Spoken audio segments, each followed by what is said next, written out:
the Orang Asli is destroying the jungle. No, they are pruning the jungle. They are making sure that the jungle is, like bamboo. If you're not cutting the bamboo, then the bamboo is not healthy, right? People wants to talk about sustainable development, but actually we've been practicing it for thousands of years. Like the Orang Asli is saying, like, if you want to be well, come and join us in the jungle school. So they will teach you how to relax. Yeah. Welcome to SDG 101 Conversations for Change, a podcast series where we dive into real stories, grassroots efforts, and expert insights that bring the Sustainable Development Goals, the SDGs, to life.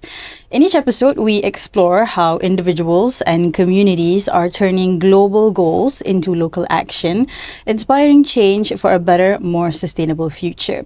In today's episode, we are honored to speak with Assistant Professor Dr. Norzalifa Zainal Abidin, an academic and community advocate for the, IIUM as we know it, International Islamic University Malaysia, with over 27 years of experience.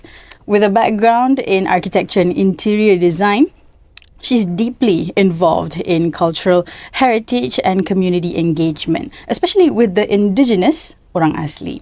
With her as the co-founder and also of Jungle School Gombak Malaysia, or better known as JSGM, a holistic empowerment initiative established in 2011 that bridges Indigenous knowledge, education, and sustainability. She has earned global recognition, including awards from UNESCO, Canada, and France. We're excited to hear her insights today on sustainable community development and preserving Indigenous heritage. Welcome to the podcast, Dr. Norzalifa. Thank you very much. How are you today?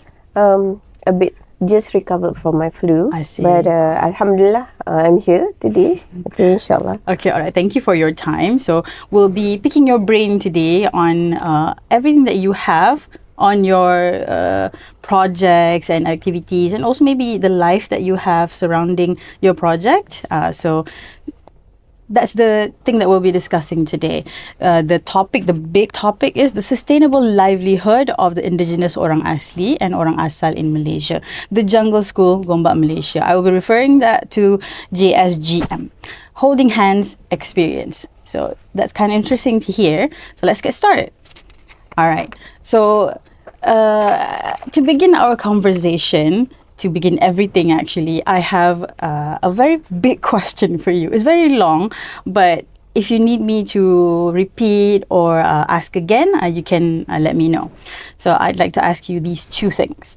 The first thing is, could you tell us a little bit more about JSGM? People can usually just look it up on the website, right? But we usually need a more human touch to understand what it is and what the inspiration behind JSGM is. And secondly, how does it connect with the broader historical background and lived experience in the Indigenous Orang Asli community in Malaysia? Oh, okay. I founded the Jungle School Gombak Malaysia back in 2011 together with Major Kalampi. So he is from the Semelai tribe, and we are living in Batu 11, Gombak, which is next to the Orang Asli villages. So what happens back then, we visited the elderly of the Orang Asli in the community. So we go like ziarah marhaba. So getting to know them and learning about their concerns, about their livelihood. So the unique part of Gombak, Orang Asli, is actually they are about 10 tribes out of 18 tribes in Peninsular Malaysia. So this is considered, Gombak is considered like international village for the Orang Asli. Meaning, because we have Hospital Orang Asli in Gombak, we have Museum Orang Asli, and there is a history way back before we achieved our independence. The British requested the elderly of the Orang Asli in Peninsular Malaysia to help them to combat the communists. I see. To gain. So there is a story. So they came here to Gombak as Senoi Perak, which is Orang Perang. They are helping the British to track the communists in the jungle, and that's how we actually achieve our independence. So this is their way of contributing back to Malaysia. When I visited the elderly, they were mentioning about like their concerns about the sustainable livelihood of the youngsters of the Orang Asli. So they feel that since they are at the fringe of the city, so the youngsters starting to lose their interest in the jungle because the jungle is diminishing and we are expanding our city. So the challenges will be like we are at the fringe of KL and the jungles are diminishing. So they cannot sustain the way their livelihood in the original states of jungle. So these are the current challenges. But what we do when we set up the jungle school, we take the idea whereby the Orang Asli, when they are living in the jungle, that is the schooling. So they are learning from the elderlies, right? So it is international, intergenerational traditional wisdoms that pass on from thousands of years. The way they are learning is like when they are walking around the jungle and surviving in the jungle. I see. So the entire jungle is the school. Yeah. I see. Okay. So the idea of having a building in this, a school, a permanent school is not there because usually the Orang Asli, when they are living towards nurturing the jungle, not destroying the jungle. So to them, like having bamboo and then the non-permanence is a better solution. It's more sustainable. If you're taking something from the nature, then if you are giving back to, you have to give it back to the nature.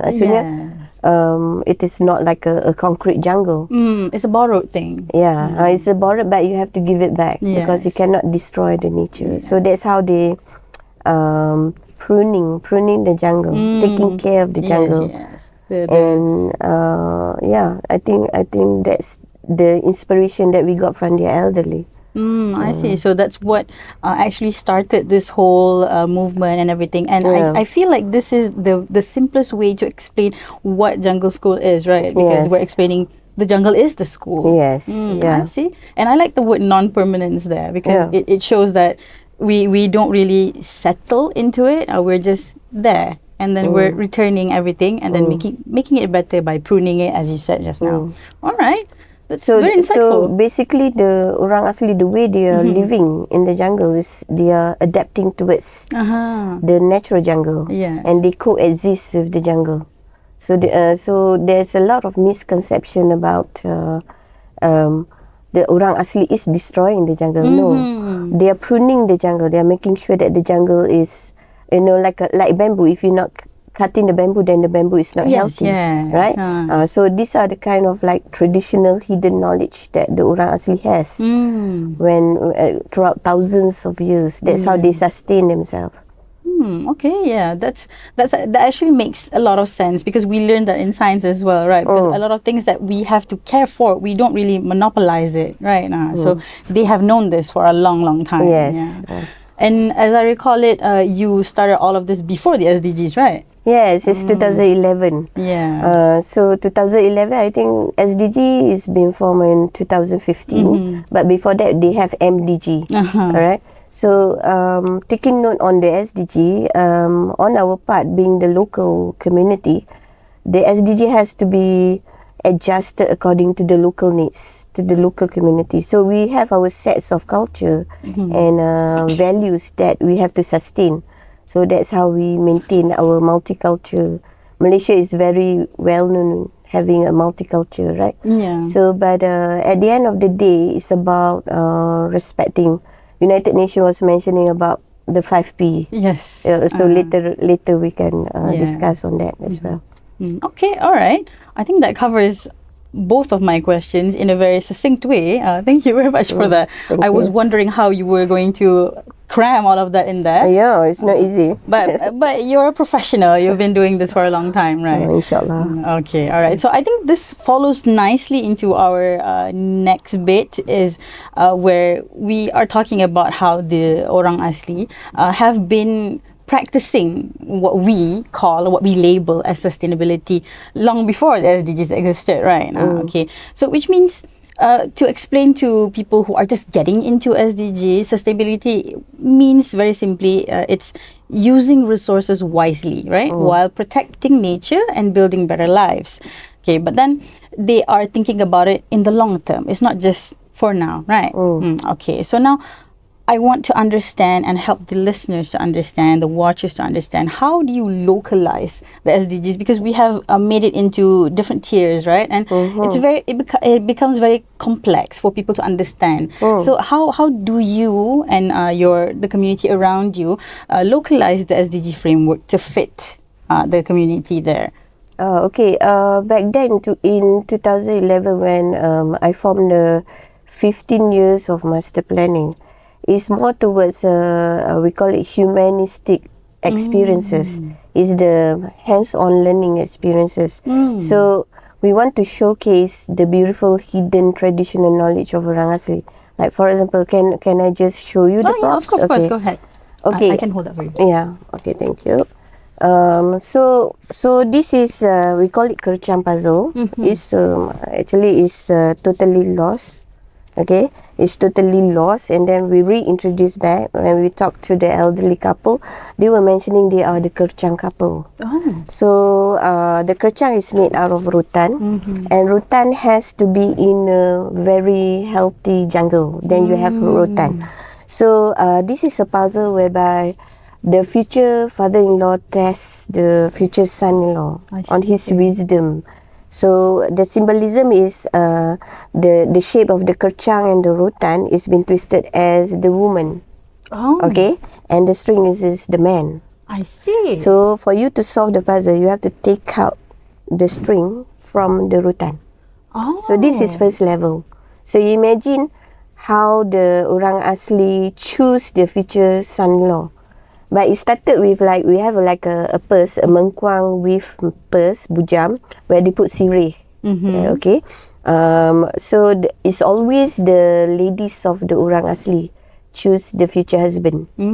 So they weave it very nicely. I didn't bring my bujam today, but they weave it very nicely, and then they will give that bujam to the guy. And when the guy would like to say yes, then he go deep into the jungle, different parts of the jungle, to find different rotan, and he weave it as cincin belah rotan. You have heard the cincin belah rotan, right? The Malay version is in gold. It's a gold ring, but the Orang Asli version is the actual the original rotan. one. The original one. So he will weave the rotan, and then he will bring that ring to the future father-in-law. I see. And the father-in-law, for them to make sure that, okay, they know when the guy comes with the ring, they know that it's their daughter choosing the man. Okay. So what happens, then he tests. So they have to take out all these strings. They are different design. Okay, this is level 5. This is level 6. Oh, this one does seem a bit more complicated. Yes, because the symbolism is the first level is just the couple, right? And then when you start to have children, then it becomes more complex. So the whole idea is to see the wisdom from the husband. I see. You have to be very patient. So the sets of values is very important for Orang Asli. So this is all before the SDG. So they already have their ways and wisdoms which sustaining their culture and values. But this one diminishing. Because when you have a diminution of jungle, then the lack of material for the 𝗞𝗆, and the knowledge diminish as well. So we reintroduce this back to the whole general public through the jungle school. So one of the activities is to solve this puzzle. So what you're saying is that by the word localizing here is bringing back what they should have known all of this time into the new generation as to soothing the concern of the elderly from the beginning, right? Because they were concerned about how the youngsters these days are losing identity because of how modernization is monopolizing everything, right? It's not just about the identity, it's about sets of values, community values, which non-monetary gain. Yes. But the values has to be there because it is the jati diri kan. It's Of the course. well-being of yourself. So how you sustain. So actually when you're playing the kercha, it helps you to relax. So Yeah, the way have you to be detox, calm, right? you have to be calm, you have to be very patient. Okay, and this is one way. This is, we call it like the hidden knowledge of Orang Asli, which they don't really tell to others. Yeah. But now through jungle school, they are telling, because they feel that it's about time for them to share the knowledge to the public, because it has to be reinserted back to our current community, because people are losing the values in the community. So yeah, there are the mystic story as well. But we'll get into that the more we learn about it, right? Yeah. Actually, if I were to input my own opinion, I think this is very interesting because, at least as far as I know, the youngsters these days are very curious about new things that they can learn, because you can find out a lot of things from the internet, right? But we don't really know about the actual details of it. So when we see it, hopefully from podcasts like this, it garners more attention so that they might learn more about it, and maybe the communities of the Orang Asli are more open about it, and so that we can learn in a more friendlier manner. I think through the jungle school activities, what we do when we start to introduce, because it's more like hands-on learning experiences in the jungle. So when we start to introduce, you'll be very surprised. The youngsters are very, very interested, especially the city youngster, right? So because it's a new experience. But even though we managed to get the interest from the youth of Orang Asli, they are relearning as well. While at the same time they become our facilitator. So the concept of jungle school is actually we are showcasing the gems among the Orang Asli themselves, to showcase their knowledge to the public. I see. Okay. So it's like also telling people that just because we're in the jungle doesn't mean we're not knowledgeable, right? Yes. We are very knowledgeable. That's okay. All right. Should I pass this back? Yeah, thank you. All right. I think that actually shows how you localize everything, localize the complexity of SDG into the community, right? Okay, all right. Thank you. So if we can move on, I would like to ask you, based on your personal experience rather than more of the structure, how much do you think have you learned from the community that have been coexisting with nature and they are trying to protect their identity, right? How much have you learned, and what do you think is the most important lesson that you've learned from them? As someone who is, I think you started with interest as well, right? You started interest. So for people who have interest, usually they learn a lot. But what do you think is the most important piece of knowledge that you can share with us? I think the most important knowledge is actually how we see the Orang Asli or the indigenous people, even around the world, coexist with the natural environment. They are showing respect to the nature. And when they are sustaining the nature, they are also sustaining themselves. So the whole concept, when we as Muslims, we have to show respect to all being that Allah creates, right? So this is the way Orang Asli is showing their respect towards the animals, the rivers, the trees, the jungles, and they are coexisting it well. So of course they do acknowledge our world with the spiritual world. But there are a lot of misconception about the idea of coexisting. But to them, it's like they are non-wasteful, because they know that if you are wasting the resources in the natural environment, then you will be destroying the planet. So it goes link up with the 5P. One of it is like the most important part, where I think any tribes, any culture, any civilization want to be prosper. Without prosperity, then you are not happy, right? Yes. But taking note on that, we have people, we have planet, we have partnership and peace, right? Okay, so these are the part where if we were to talk to Orang Asli, we say, oh, do you know SDG? They were like, what's that? Or even our local people or Malaysian people doesn't know what is SDG. People wants to talk about sustainable development, but actually we've been practicing it for thousands of years. Yeah, our local culture is actually sustainable.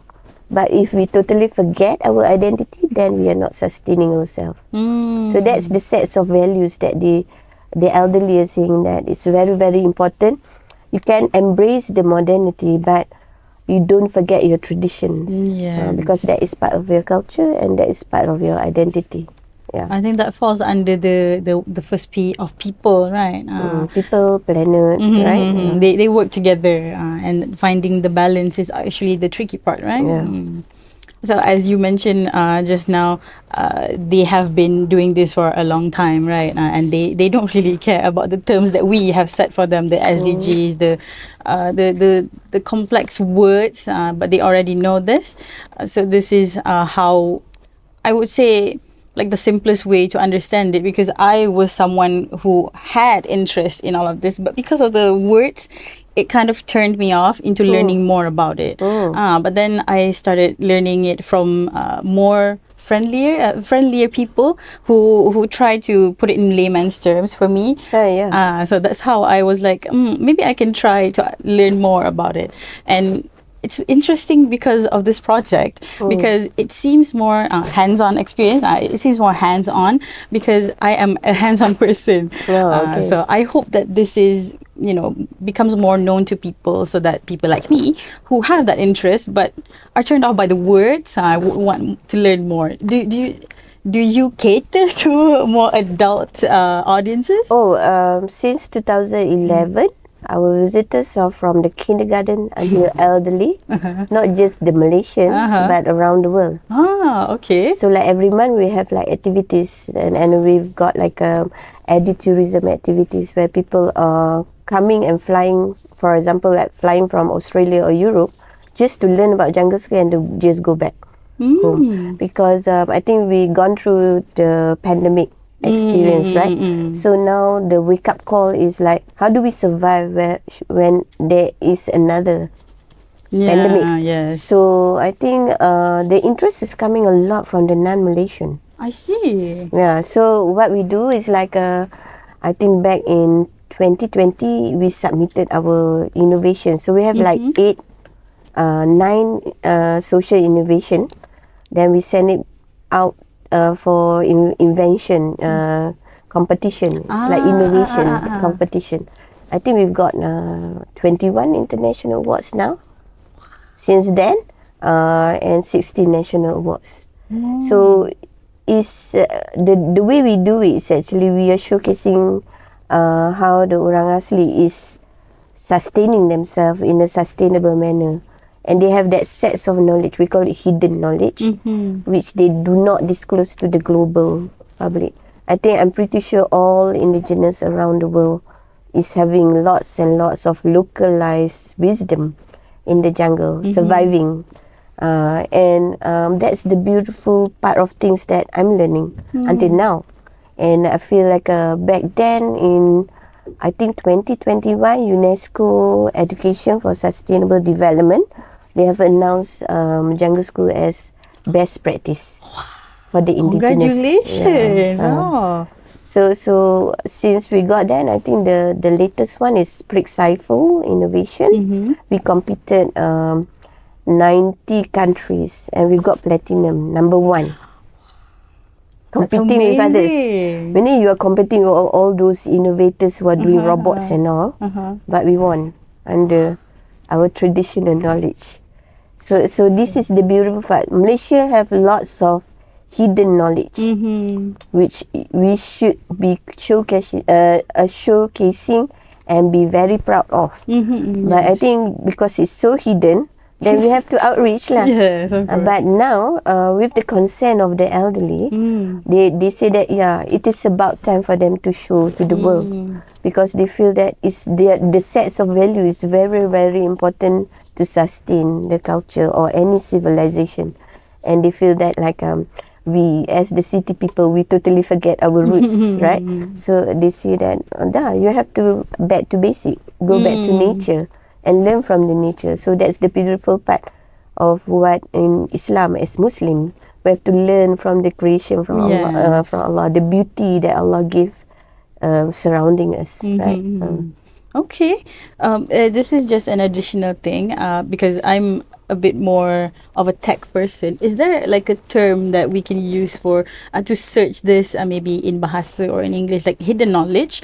Is there a term for that in Bahasa, or do you just it's actually among the indigenous, they know that it is hidden because they hide it from the from the outside world, but they feel that it's about time for them to share the knowledge because the knowledge is actually helping the others to sustain their well-being. So if they you call it type as it hidden is knowledge. traditional environmental knowledge, TEK. TEK, okay. TEK. Then if you put it as indigenous, but because now we are talking and collaborating with other indigenous from other countries to like compiling it so that the database has to be acknowledged. We have to acknowledge our indigenous community because that's their knowledge. So these are the kind of like the future efforts. We are doing podcasting, we are doing e-learning platform to teach so that people come and hands-on experience. I mean, you should come and have an activity in jungle school. Then you understand. Oh, this is the set. So, like if you were to be lost in the jungle, do you know how to survive? So you should know like be able to identify which plants that you can eat and which you cannot eat. Right, so it's actually surroundings. The jungle is actually our hypermarket. So during the pandemic, I think the Orang Asli, they are surviving well. They're thriving. They are thriving. They are so happy. No air pollution, no noise pollution. Everybody is locked down, and they are roaming in the jungle, in the nature, and the nature is actually having all these medicinal herbs and all. So these are the kind of like things that is hidden. That is about we have to acknowledge their wisdom. So that's the part where jungle school would like to love to document more. And for the kerchang, we have managed to get the National Heritage Department to gazette this as our national heritage. So it's already been gazetted. So you imagine how many more knowledge. So that's the part where inspire me. I got inspired when I'm talking to the Orang Asli themselves, especially the elderly. The one deep in the jungle. Okay. Yeah. All right, that's been an insightful part on that because, as you said, we have to acknowledge the knowledge that they have, right? And also by doing all of these podcasts and putting it online, it's much easier for people to learn more about it. Now, going back to the term that I like to use as well, hands-on. You also have this hands-on experience, or we call it the holding hands experience of SGM, right? To start it off, can you tell us what it actually is and maybe some of the success stories behind it? Okay. When we say holding hands, it's actually we continuously, like since 2011, we've been helping and create the platform of learning whereby people are learning from the Orang Asli themselves. So the Orang Asli, they have like intergenerations, like the elderly is showcasing their knowledge, and then their youngster or the sons or the grandchildren is coming in to assist them. So the concept of holding hands is actually we are leveraging their knowledge, their existing knowledge, and we upskill in such that they can actually share to the general public. So that's why we are saying like holding hands, because until now we are still holding. The idea of holding is actually our concept is actually to empower the Orang Asli themselves to run their own jungle school. Meaning every village will be able to run their own jungle school. I see. So we are here to leverage that and to upskill like a certain sets of knowledge whereby they are interacting with the general public. Like for example, having hospitality and the storytelling, right? So that the modern people understand the wisdoms behind their knowledge. So these are the holding hands lah. When we say holding hands ni maksudnya sustainable lah. I see. We are intergeneration. Okay, we are making sure we are grooming and empowering the family unit, and then the family unit of Orang Asli is sharing the knowledge to the family unit of the visitor. Okay. So they are the inter-exchange of knowledge. Yes. That's actually like a good balance between, right? So are there any success stories behind that? Maybe there are more details into that? If you were to browse our website, www.jungleschoolgombak.com and the YouTube channel of Jungle School Gombak Malaysia, we have captured it in the multimedia form, in the video. So when people are learning and then they are expressing, this is their way of sustaining their health or well-being. Because, for example, we are showcasing how to blow pipe, okay, and how to do weaving, and how the weaving is helping us to relax. We have like all this anxiety, especially the city people have anxieties, right? So the way Orang Asli is sharing their knowledge is to learn to relax and embrace and enjoy the nature. To have a slower life. Yeah, slower life, but it's sustaining and it's for the wellness. Yes. And we showcase their traditional dish, which is cooked in the bamboo. So different tribe, they have different menu. So you can actually learn how to cook rice in the bamboo. Okay. You can taste so it's all healthy food because all the ingredients is coming from the jungle. Yeah, the natural hypermarket you mentioned, right? Okay. All right. So that's, I think I remember when I was browsing the website, some of the photos, they were very interesting, but because, like I said, I needed more explanation from that, right? So maybe I can visit you one of these days.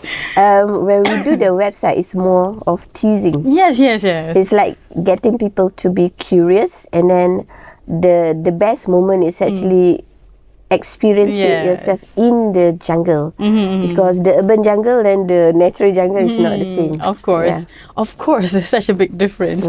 I was scrolling through the website, right, and then when it hit the bottom, I was like, I want more. I want to know more. So we just like, okay, do come. It's a good teaser actually. All right, so the rest of you who are on your phones right now, you can search that, so you can learn more about that and be teased like myself, and maybe we can go together and have that experience, that holding hand experience, right? Okay. All right. So because just now you mentioned anxiety, and you mentioned how about the way they live is healthier, and I also mentioned about the slow life and everything. That actually correlates with the way we, the city people, like to think about health these days, like mental health, right? But we never really go into nature to find that mental clarity, that calmness, right? So I think it follows into the next question I'm about to ask you, is that this is a sort of collaboration, right? So we want them to, we want the city people like ourselves to be more connected to the Orang Asli community. But then again, we also need to have like a buffer in between to not say surprise them too much, or to help them just ease into it and everything. So do you have like have you partnered across sectors or maybe organizations to amplify your impact here for, let's say, like better health, maybe a mental wellness organization or anything like that? Have you had that? Basically, I think we do have partners who coming in. It's like it's a rehab center, but we cannot disclose that rehab center because it's a private and confidential. But they bring their rehab patients to have cultural immersive learning to get them to feel relaxed. Because the Orang Asli, they have their ways of 15 days of work and 15 days of rest. So that is the set. So but we take them as a lazy people. Oh, yeah. But they are saying that it's not lazy. We are taking care of our health Ourselves, and yes. mental health. So I think we should learn from them in some ways, because if you are working like 3 or 4 jobs per day, you are not going to sustain yourself, right? You're going to be burnt out. So the Orang Asli say that you have to prioritize your family. Of course. But the ones who are living next to the city is having a lot of challenges because their nature is diminishing, and we've got like illegal dumping coming in, and people, when they go to nature, they throw rubbish in the river and all, so not caring. So that's why the elderly is saying that having the jungle square activities will help also for us to monitor the surrounding of the jungle, the river and all. And we also educate the general public when they are coming in, having the jungle square activities. They're learning, okay, what is SDG in terms of taking care of the environment, even though the jungle is not your premise, right? But you have to care because the clean water is coming from the jungle. Yes. So without the clean water, we cannot sustain ourselves. That's true. So we should be caring for the planet, caring for the people, respecting all communities, different ages, different generation, and caring for the community members. Yeah. I think just from that, people should understand that a lot of people can collaborate with you, right? Yeah. So we have like a Maybank coming in, Bank Negara Malaysia, IUM, of course. Like every semester, we have USRA in action, whereby we have Jungle School project. So we collaborate with the Jungle School Gombak. So it's a twin. We have a twin, and we have other universities as well coming in. We also have like a Jabatan Warisan Negara. Oh. Okay, because while we are doing the activities, we also have to document so that we can elevate the knowledge. We have Tourism Malaysia, Tourism Selangor, and just recently we came back from Sabah. We are setting up more jungle school in Sabah and Sarawak. So we have like a lot more networking. And of course, we are linking to UNESCO ESD chair in Toronto, Canada. Yeah, I see. So there's a lot on your plate. Yeah, a lot. Doing it slowly with Allah guidance. We hope we continue, and we welcome more collaborators coming in, because without partnership, we cannot achieve the peace, and without the peace, we cannot take care of the people and the planet, right? Yes. So it's very, very important for us to, like, that's the way when we are talking about SDG, we're talking, United Nations is saying all the 5P, but people are not actually understand. So the simple layman term, everybody wants to prosper. Yes. Everyone wants peace. Yes, even the children wants to be prosper. Very so no one is left behind. Yes. Right?